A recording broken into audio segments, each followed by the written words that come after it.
Now look at Part 1. Part 1. You are going to hear a conversation between an agent and a student. First, you have some time to look at questions 1 to 6.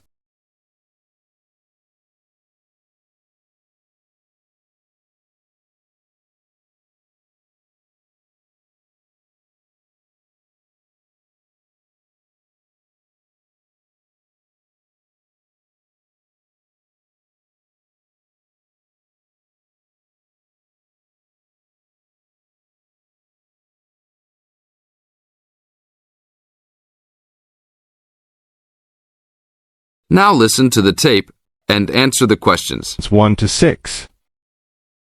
Good afternoon. Good afternoon. Do you rent apartments here? Yes, among other things. Are you looking to rent an apartment? Maybe, but I think I might actually be more interested in renting a house. Do you rent those as well? Yes, we do. Will you be renting alone? No, I have 2 friends that will live with me, but I'll be the primary renter. My friends don't have a source of income, which is kind of disappointing, but I do. I'm an artist, and I've already sold a number of paintings. I just moved to town to try to get more of my work shown. Oh, so you would like to be near the uptown area? That's where most of the galleries are, right? Yes, and there's a large area of homes only a couple of blocks away. Great. I don't have a car, so I prefer being within biking distance of the galleries. That would certainly be possible. Well, let me see. There's a large 4-bedroom house right off Main Street. That sounds good. I'd love to have extra rooms for my paintings. How much is it per month? Around $950. Ouch! That's too much for now. Do you have anything a bit cheaper? I have a 3-bedroom that's for $650. That is definitely affordable, but I did want at least 1 extra room. Is there anything else with more rooms? Oh, here's another 5-bedroom that's vacant right now. It's further away, about a mile from the gallery area, but they're only asking $800.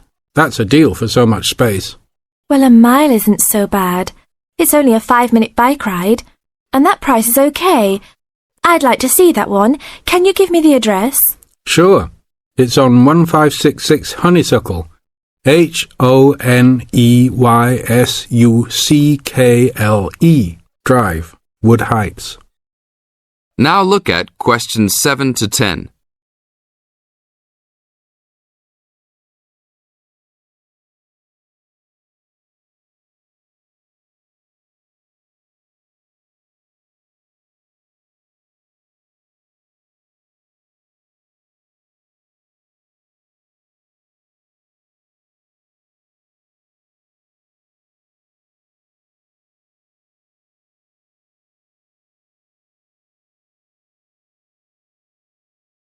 As the talk continues, answer questions 7 to 10.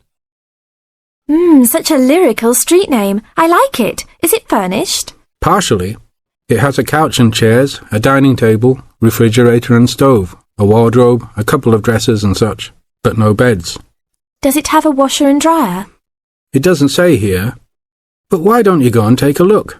Here's a key. Just bring it back today before 5. We'll do that. An hour or 2 later. Hi, you're back. How did you like it? A lot. But I know why it's listed so low. A couple of windows are broken and they definitely need to be fixed. I'm surprised no one has broken into the house and taken anything. That should be fixed right away. No problem. I'll get a work crew out there today. That should be fixed even if you don't rent it yourselves. Did they have a washer and dryer? No, but I can wash clothes by hand until I find good used ones. There was another thing, though. The tiles in the kitchen floor were broken and lying all over the place. You'd need to put in a new kitchen floor as well. Okay, I'll talk about that with the landlord. If you can do those 2 things, then I'll take it as soon as you're ready. That is the end of Part 1.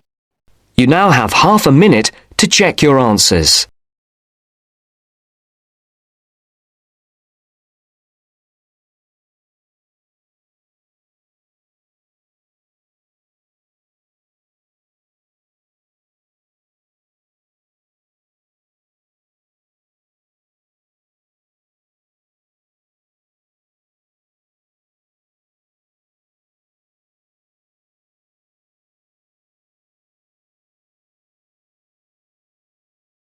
Now turns to Part 2. Part 2. You will hear a talk on New Zealand radio about an art sale which is being held to raise money for charity. First, you have some time to look at questions 11 to 13.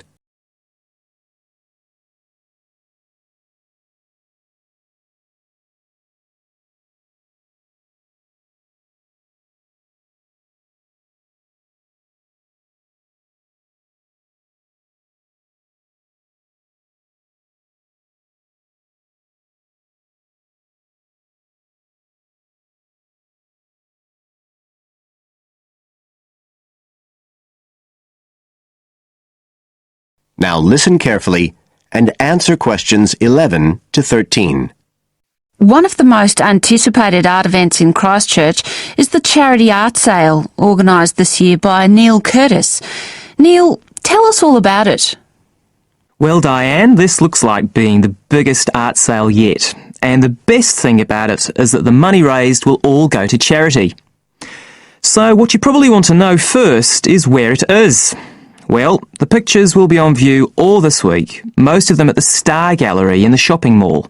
But we have so many pictures this year that we're also showing some in the cafe next door. So do drop in and see them any day between 9 and 5.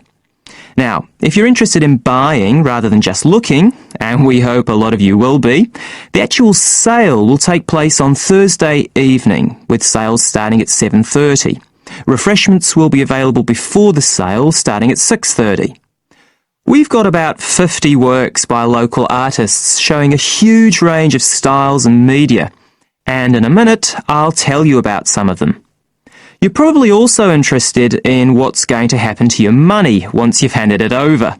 Well, all proceeds will go to support children who are disabled, both here in New Zealand and also in other countries. So you can find an original painting, support local talent, and help these children all at the same time.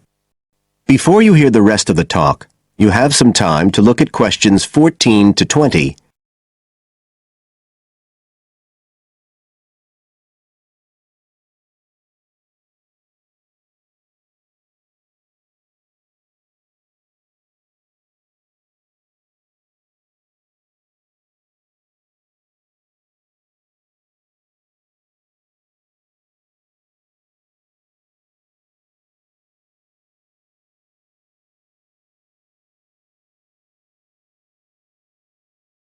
Now listen and answer questions 14 to 20.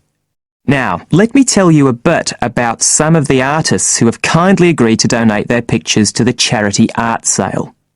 One of them is Don Studley, who has a special interest in the art sale because his 5-year-old daughter was born with a serious back problem.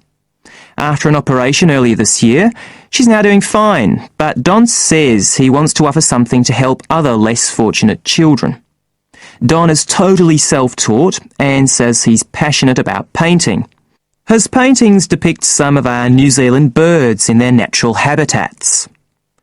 One relative newcomer to New Zealand is James Chang, who came here from Taiwan 9 years ago at the age of 56. Mr. Chang had 13 exhibitions in Taiwan before he came to live here in Christchurch, so he's a well-established artist, and art has been a lifelong passion for him. His paintings are certainly worth looking at. If you like abstract pictures with strong colour schemes, you'll love them.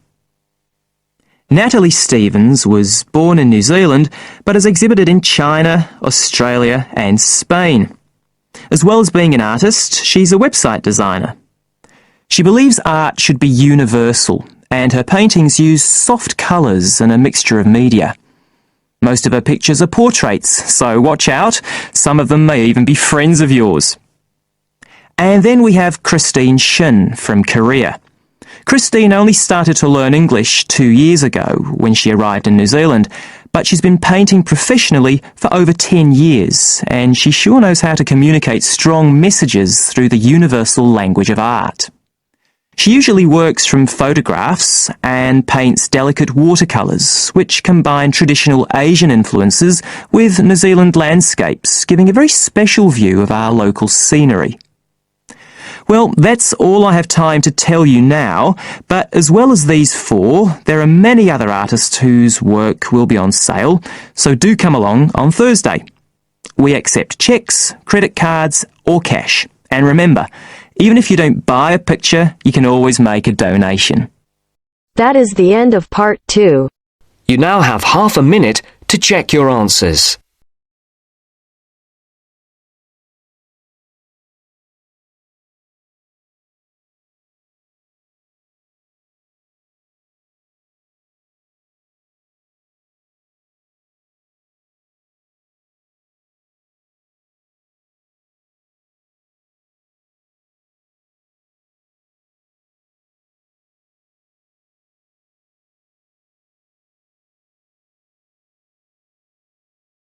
Now turns to part 3.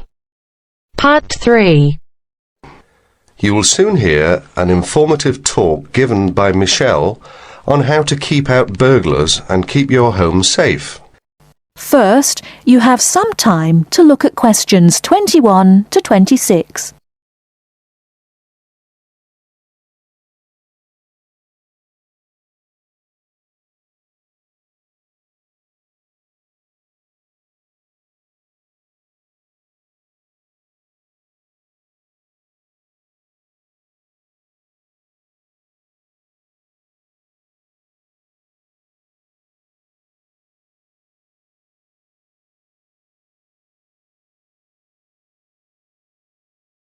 Now listen carefully and answer questions 21 to 26. Keep 'em out. There's no fail-proof way to keep out a burglar, but every little bit of deterrence helps. Even if you can't afford a security system, you can take a few minutes to make your home a little safer. Some relatively simple steps will greatly decrease the odds of a break-in, which means you can enjoy a bit more peace of mind. And isn't that what home is all about? Think like a burglar. If you were one, how would you get into your home? Evaluate your home from the inside and out, night and day. You might even try a mock break-in, trying window jams and loose locks on your house's perimeter. To keep out a burglar, the first thing to do is to secure the windows. Though windows are relatively easy to break, the loud noise of shattering glass will deter a thief if you're near other houses. Don't leave windows open during the night, whether you're at home or away. That's a common sense precaution, but a surprising number of people forget to do just that. Use a pick-proof locking device for your windows. Make sure the frames are solid. If you're beyond the earshot of your neighbours, they won't hear the glass breaking. Consider installing a plexiglass sheet for the more accessible windows. This will make entry through them more difficult. Your doors should also be secured. If you don't have a peephole, install one in the front door. If you have one, make sure that you and your family are in the habit of using it. Don't open the door to anyone you don't know, especially at night. If the peephole is out of reach of your children, keep a stepladder or stepping box by the door for them to use. If there's any glass within 2 feet of your front door lock, consider a locking device that would be out of reach if the glass is broken. Now, a few tips on how to protect your valuables. Don't leave your valuables, stereo, computer, jewellery, etc., where they can be seen from the window. If you don't want to hide everything from sight, consider blinds. Make a valuables inventory. Keep a record of your expensive and personally significant items, not just a listing, but a photographic or videotape record if possible. Store this inventory at another location. This is helpful for both the police and the insurance agency to identify the stolen goods. Use an engraving pen to mark these items with some kind of personal identifying information, such as your initials, in an inconspicuous place. This also helps record your possessions in case of any other mishap, such as fire or flood.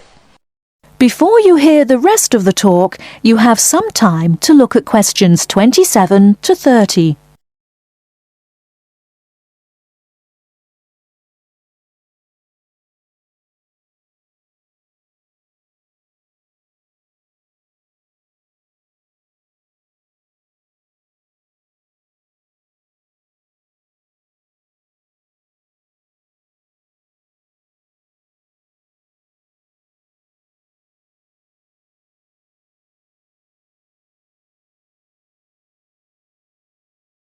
Now listen and answer questions 27 to 30. Don't stop your security awareness at the outside walls of your house. Your yard areas, if any, also deserve your attention. In general, don't leave anything around the yard that might help a burglar get into your house. Ladders, stackable boxes, or any garden tools should be put away, preferably in a locked cabinet. Install a light in your yard that is sensitive to movement. Place it high and out of reach. Trim hedges or bushes that are near doors or windows. These can be good hiding places. Don't place outdoor furniture tables nearby the house. These could become an easy stepladder to the roof. When you are on vacation, create the occupancy illusion.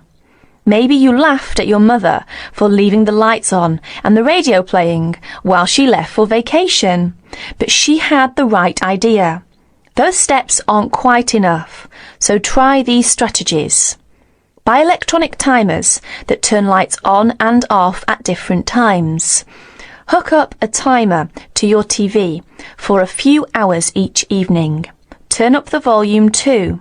Not enough to annoy the neighbours, just enough that a lurker at the windowsill couldn't miss hearing it. Have your newspaper and mail delivery suspended. If you don't have time to do this, ask a neighbour to pick them up for you. Ask a neighbour to park in your driveway or parking place. Think about having someone house sit your home. If it's a relative or friend, it may cost you no more than the contents of your refrigerator. You can also find professional house sitters or house sitting services that find someone to stay while you're away. Leave your shades as they are normally, or at least don't close up every one. One sign of a vacant house is closed shades during the day. Lock your garage door with a padlock. That is the end of part 3. You now have half a minute to check your answers.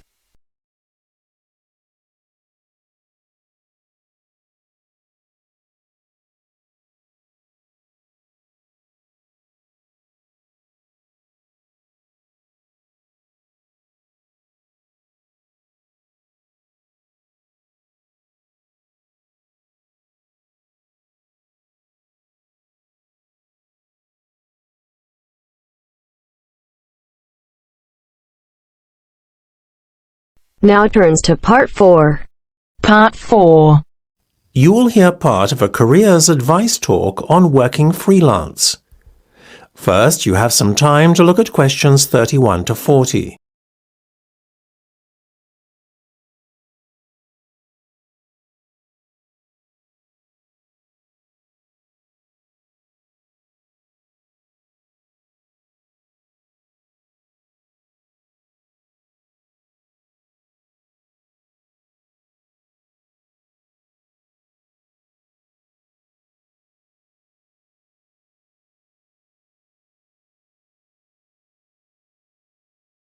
Now listen carefully and answer questions 31 to 40. Working for an employer in a 9-to-5 job has long been the accepted norm. However, this could soon be set to change. A rising level of unemployment, combined with a sense of disillusionment amongst employees with their workaday lives, is at the root of this modern-day revolution in the workplace. Now, there is a growing trend amongst people of all ages and from all walks of life to opt for freelance work rather than working for an employer. It sounds a risky option and a potentially stressful one, but On the whole, the benefits of freelancing seem to vastly outweigh those of working for someone else. In fact, recent research has shown that those who quit their jobs to work for themselves are the country's happiest and most productive workers. A study conducted by Dr. Jonathan Sapsed from Brighton University's Business School, in conjunction with the Arts and Humanities Research Council, looked at a total of 304 freelancers who were pursuing a range of professions in southern England. They found that, far from struggling to get by, many were not only doing well, but excelling in their new professions. So, what are the advantages of freelancing? Well, there are many. One of the most obvious benefits is not having to be answerable to a boss and having to face criticism or unfair demands. In addition, not being based in an office or shared workplace with competitive or difficult colleagues is another bonus. But what is probably the most attractive pull of working freelance is the freedom to determine your own work schedule. You are no longer at the mercy of a timetable dictated to you by your employer. If you have family commitments, these can easily be fitted around your working hours. Furthermore, if you have an off day one day, it's easy to make up time another day without having to face your employer's wrath when you are being less productive than usual. Those who work in creative and digital industries stand to benefit most from working freelance. In these fields, workers are at liberty to choose their ideal working location, as they are not restricted to working in a set place. It really is an ideal lifestyle that many would aspire to if they were more aware of the options available to them. Lastly, to add to an already convincing list of benefits from doing freelance work, there is the financial reward. Freelancers typically work a 38-hour week and earn a median wage of £43,000, well above the national average of £25,000, and are happier than other workers. It seems that people are now catching on to the myriad benefits that come with working as a freelancer. Currently, there are about 31 million people in work in Britain, and already 4.6 million are self-employed, thereby displaying the vitality of the freelance economy. In fact, so popular is freelancing becoming that it has even been suggested that the government needs to devise a new tax and other policies to support freelancers. Freelancing would seem to be the future of employment and the way forward. It is certainly well worth considering freelancing if you are doubtful about committing to working in a structured environment and would like more freedom and autonomy in your work. That is the end of part 4. You now have half a minute to check your answers.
Give it to me.